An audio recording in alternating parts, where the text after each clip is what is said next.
At 61, I almost cheated on my husband because of one sentence. It sounds like the beginning of a scandal, like something I never imagined myself admitting, much less doing. But it happened, or rather, it almost did. And I've learned that the things we almost do, the lines we almost cross, reveal parts of ourselves we've kept hidden even from our own awareness. That evening started like any other. I was at a conference, another routine event filled with familiar faces, stale conversations, and polite smiles. I had flown out of state for this, expecting little more than the usual exchange of business cards and superficial networking. But life, or maybe fate, had other plans. After hours of obligatory small talk, I found myself sitting alone at the hotel bar.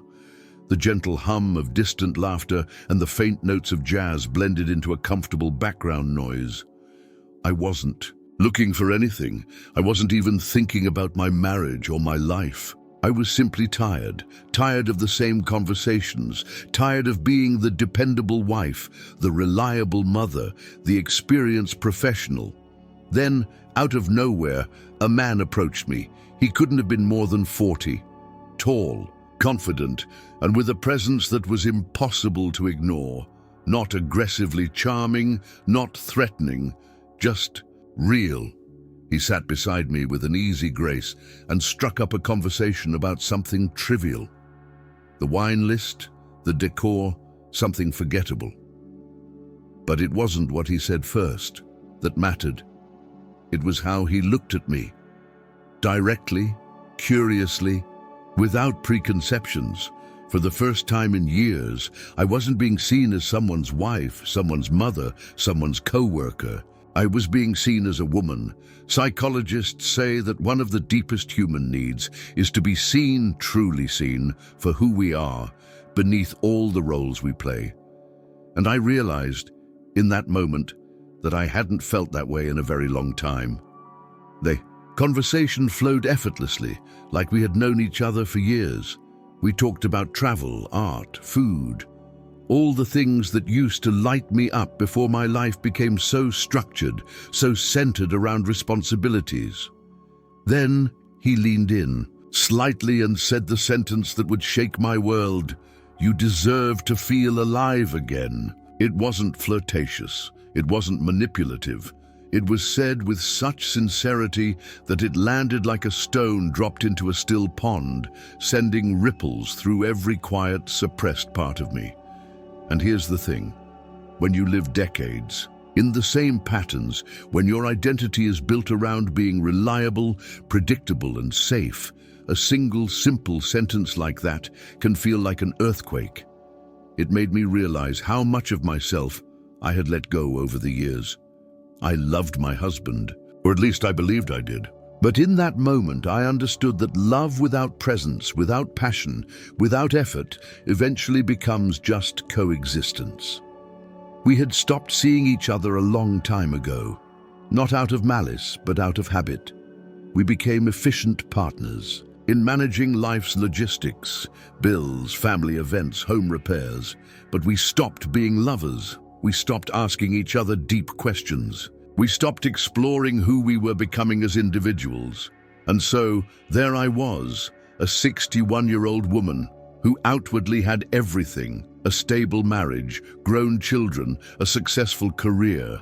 Yet internally, I felt invisible, disconnected, and, worst of all, resigned. That man, that sentence, they didn't introduce anything new into my life. They simply illuminated what had been dormant all along, my longing to feel alive, to be desired, to be spontaneous again. And here's a truth that most people don't talk about. The temptation to cheat often has less to do with wanting someone else and more to do with wanting to reclaim a part of ourselves that we've lost. This moment wasn't about him. It was about me. As he smiled and continued talking, I could feel a storm rising within me, a mixture of guilt, excitement, fear, and possibility. For the first time in years, I contemplated a version of myself that broke the rules, that stepped outside the boundaries of the life I had meticulously built. But as this internal dialogue surged, I also remembered something else: the values that had guided me for decades. My loyalty, my commitment, my belief in working through challenges, not running from them. I sat there, listening to him, feeling all these conflicting emotions. And then, politely, I excused myself. I went up to my hotel room, closed the door behind me, and sat on the edge of the bed trembling, not because I had done something wrong, but because I had come so close to doing something I never thought I would even consider. I stared at myself in the mirror, searching for clues. Who was this woman? Was she weak? Was she unfulfilled? Or was she simply human, longing for connection, for passion, for acknowledgement? In that hour of silence, I realized something profound. I hadn't almost betrayed my husband. I'd almost betrayed myself because for years I had ignored my own needs, my own desires, convincing myself that they didn't matter as much as keeping the peace, as fulfilling my roles, as maintaining stability. But all of us, no matter our age, deserve to feel alive. Not through reckless choices, but through honest self-awareness. That night I didn't make a rash decision, but I made an important one: to finally confront the distance that had grown in my marriage, to stop pretending that everything was fine, when deep down I was starving for intimacy, for connection, for authenticity. And that perhaps was more terrifying than any affair could ever be. The courage to face the truth of my own life, and the responsibility to change it. The next morning, I woke up before sunrise, my heart still heavy, my mind still replaying that sentence: "You deserve to feel alive again." As I stood by the hotel window, watching the faint glow of dawn push away the night, I realized how easy it would have been to make the other choice, to meet him for coffee, to allow the thrill to pull me deeper into something that might feel exciting, but ultimately lead to regret. But something within me, perhaps the wisdom of my 61 years, reminded me that quick fixes never solve deep wounds. The real danger wasn't in that man's attention. It was in the fact that I had been asleep in my own life for so long that even a simple compliment felt like a life preserver. So many women like me, women in their 60s, 70s, even 80s, quietly carry this invisible ache. Society tells us that after a certain age, we are supposed to settle, to stop yearning, to be content with what we have, no matter how hollow it might feel. But that is a lie. Human beings never stop needing connection, intimacy, passion, and purpose, no matter how many wrinkles line our skin or how many years have passed. That morning, I made a promise to myself. I would no longer ignore my own needs, no longer suppress the parts of me that longed for joy and excitement, but I would do it with integrity, with awareness, with love for myself and for my husband. When I returned home, everything looked the same. The familiar creak of the wooden floors, the scent of coffee in the kitchen, my husband sitting in his usual chair reading the newspaper, but I had changed, and I knew that if I wanted my life, my marriage, to feel different, I couldn't wait for him to make the first move. So that evening, I sat across from him at the dinner table, looked him in the eyes, really looked, and said words I had never said before in our 40 years together. "I feel invisible." At first, he laughed gently, thinking I was joking. But when he saw the seriousness in my face, his smile faded. I told him about how I'd been feeling for years, how we had become strangers sharing the same space, how I missed the way we used to talk for hours, the way he used to touch me, the way we used to dream about the future. I didn't tell him about the man at the hotel, not because I wanted to hide it, but because I understood now that it wasn't about him at all. It was about what that moment had awakened in me, At first, my husband was defensive, insisting that he hadn't changed, that he still loved me, that everything was fine. But I didn't let the conversation end there. For once, I didn't soften my truth to keep the peace. I told him I wasn't accusing him of anything. I was simply asking him to see me again, the way he used to, not as the predictable partner, not as the efficient co-manager of our lives, but as the woman he fell in love with decades ago. Tears welled up in his eyes, and for the first time in years, I saw him vulnerable, raw, open. He admitted that he too had been feeling the distance, but didn't know how to bridge it, didn't know how to say it without sounding like he was criticizing me. We sat there in silence for a long time, holding hands across the table, both realizing how easily love can become complacency, how easily we can lose each other when we stop making the effort to connect. Here's the truth: marriages don't fall apart overnight. They unravel slowly, quietly, through years of unspoken disappointments, neglected needs, and misplaced priorities. But they can also be repaired, not with grand romantic gestures, but with small, consistent acts of seeing, hearing, and valuing each other again. Over the next few weeks, my husband and I started taking walks together after dinner, something we hadn't done in years. We planned a weekend getaway to a cabin by the lake, where we spent hours just talking, not about the kids, not about bills, but about our dreams, our fears, our desires. For the first time in decades, I felt like we were dating again, discovering each other anew. And here's what I've learned, what I want every woman listening to this story to know: it's never too late to reconnect with your partner, with yourself, with life. You don't have to settle for feeling invisible. You don't have to suppress your longing for passion and adventure just because you've crossed a certain age. You can wake up at 61 or 71 or 81 and choose to live fully, to love bravely, to speak honestly. And yes, sometimes it takes a moment of near betrayal to shake us out of our sleepwalking, to remind us of what truly matters. But that moment can be the beginning of something beautiful, something real. I often think about that man at the hotel, about how he unknowingly gave me the greatest gift: the courage to face myself, to confront the uncomfortable truths I had been avoiding.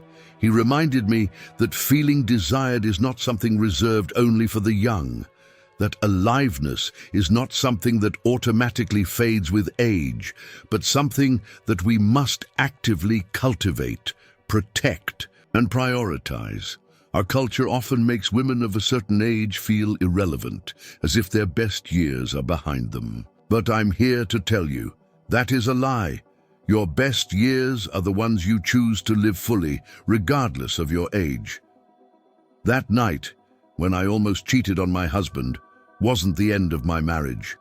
It was the rebirth of it, and more importantly, it was the rebirth of me.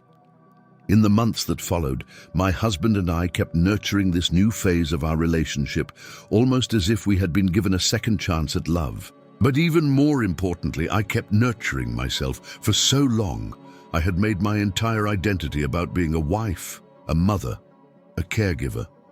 And while those roles brought me pride, they had also quietly erased the woman I used to be. The woman who loved spontaneous road trips, who danced barefoot in the kitchen to her favorite songs, who stayed up late reading poetry and dreaming about life's possibilities. So I began to reclaim those parts of myself. I signed up for a dance class, even though I hadn't danced in years. I started writing again, filling pages with my thoughts, my desires, my fears, not to share with anyone, but simply to remind myself that my voice mattered. And something incredible happened. The more I reconnected with myself, the more alive I felt, not just as a partner in my marriage, but as an individual woman. It's a lesson I wish someone had told me decades ago, that your relationship with yourself sets the tone for every other relationship in your life. When you feel vibrant, fulfilled, curious, you bring that energy into your marriage, your friendships, your family, But when you feel depleted, resentful, disconnected from your own desires, you inevitably bring that too. For many women my age, there is a dangerous myth that after a certain point, life is simply about maintenance, maintaining the house, maintaining the marriage, maintaining our health. But life is not meant to be maintained. It's meant to be lived. To those listening who might find themselves in a similar place, waking up one morning realizing that they feel invisible, disconnected, or numb, let me say this to you from the deepest part of my heart. It is never too late to choose yourself. You are not too old to feel passion. You are not too old to take risks. You are not too old to fall in love again. With your partner, with someone new, or most importantly, with yourself. That moment in the hotel, the moment I almost crossed a line I could never uncross, taught me that temptation doesn't necessarily mean something is wrong with your marriage. It often means something is missing within you, something you've neglected, something you need to face. And when you have the courage to face it, not with shame or self-judgment, but with curiosity and compassion, you open the door to transformation. In my case, that transformation meant breathing new life into a decades-long marriage, reigniting intimacy and deepening our emotional connection. For others, it might mean leaving a relationship that no longer serves them or starting entirely anew. There is no one-size-fits-all answer, but what I know for sure is this: we owe it to ourselves to wake up, to stop sleepwalking through our lives, to stop waiting for permission to feel alive, to stop believing the lie that passion has an expiration date. These days, my husband and I laugh more. We hold hands when we walk. We surprise each other with small gestures of love, a note left on the pillow, a spontaneous lunch date, a shared playlist of songs that remind us of our youth. And I no longer feel invisible, not because he sees me differently, though he does, but because I see myself differently. I've reclaimed my right to take up space, to voice my needs, to embrace my desires, to live with vibrancy and intention. If there is one truth I want you to take from my story, it is this: desire does not diminish with age.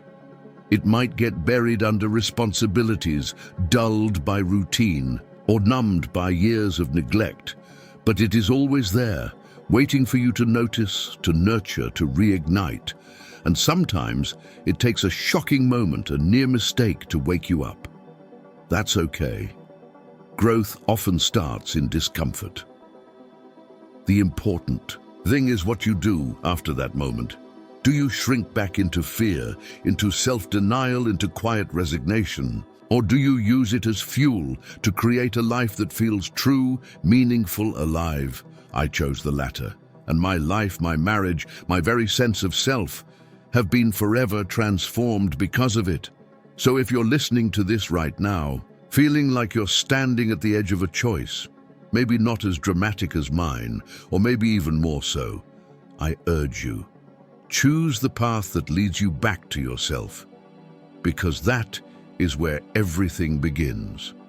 Not in someone else's gaze, not in fleeting validation, but in your own willingness to see yourself, to honor your desires, and to live without apology, no matter your age. At 61, I almost cheated on my husband because of one sentence. But instead of breaking my marriage, that sentence saved it, and it saved me. And now, when I look back at that moment, the moment I almost made a choice that could have shattered everything, I realize it wasn't about another man, or even about my husband. It was about me. It was about waking up to the truth that I had abandoned parts of myself for too long. So here's what I want to leave you with. Sometimes the most faithful thing you can do is to be faithful to yourself, to listen when your soul whispers, "I need more," to answer when your heart says, "I'm still here," to recognize that it's never too late to rewrite your story, to revive love, to reclaim your joy. At 61, I didn't lose everything. I found myself, and that is the greatest love story of all.